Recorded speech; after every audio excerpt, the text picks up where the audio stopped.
Hi అండి, నేను చిన్నిని. మనం ఈరోజు బీన్స్ ఫ్రై చేసుకుందాం అండి. బీన్స్ చిన్న చిన్నగా కట్ చేసుకున్నాను, ఇలా చిన్న చిన్న ముక్కలు కట్ చేసుకున్నాను. చూసారా, ఇలా దీన్ని ఫ్రై చేసుకుందాం.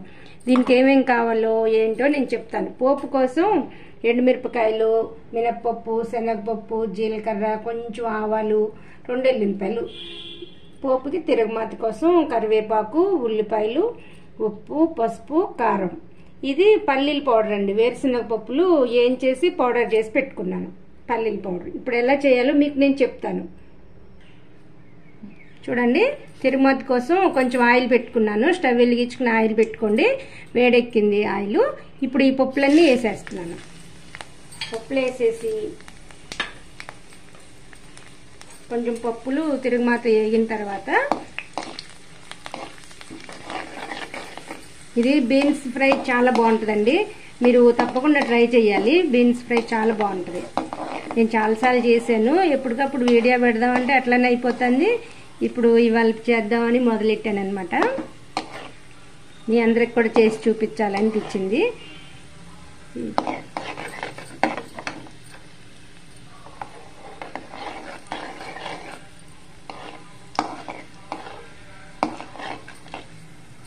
పప్పులు వేగిపోయినాయండి. ఇక ఇప్పుడు ఉల్లిపాయ ముక్కలు వేసేసుకుందాం.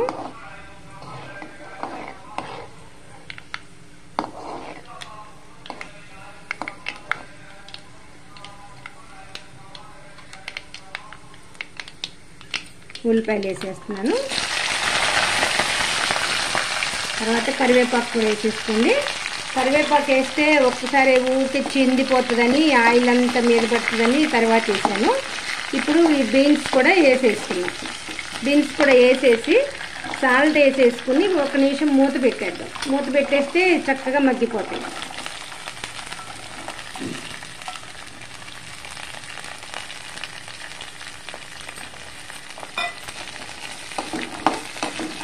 చూసారా, 1 నిమిషం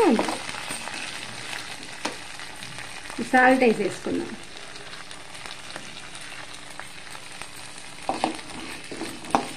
స్టవ్ తగ్గించేసి మూత పెట్టుకోండి. మూత పెట్టుకుంటే తొందరగా మగ్గిపోతుంది.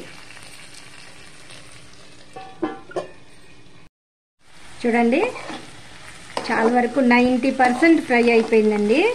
90% ఫ్రై అయిపోయింది. ఇంకొక 2 నిమిషాలు వేయించుకుందాం. 2 నిమిషాలు వేయించుకుంటే సరిపోతుంది. నేను మీకు ఒక 2 నిమిషాలు మూత పెట్టి మళ్ళీ చూపిస్తాను.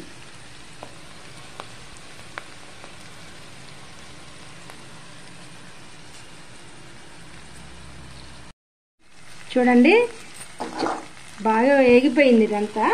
ఇప్పుడు ఏం చేస్తారంటే పసుపు వేసేసుకోండి. పసుపు వేసేసుకుని కారం వేసేసుకోండి.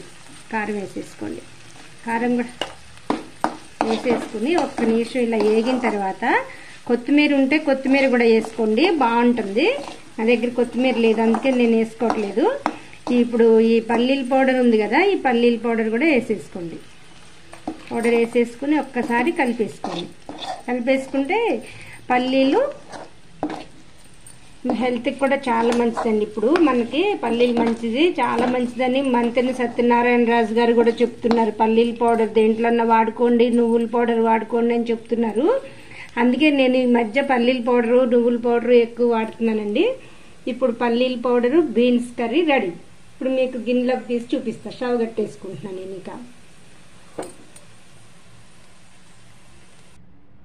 చూసారా, బీన్స్ పల్లీల పౌడర్ కర్రీ రెడీ. ఇది ఎంతో హెల్దీ అండి మనకి. మీరు తప్పకుండా ట్రై చేయండి. తప్పకుండా ట్రై చేసి ఎలా ఉందో చేసుకుని తిని నాకు కామెంట్స్ ఇవ్వండి, నాకు లైక్స్ ఇవ్వండి, షేర్ చేసుకోండి, సబ్స్క్రైబ్ చేసుకోండి ప్లీజ్. చూసారా, కర్రీ ఎంత కలర్ఫుల్గా చక్కగా ఉందో. మీరు తప్పకుండా ట్రై చేయండి.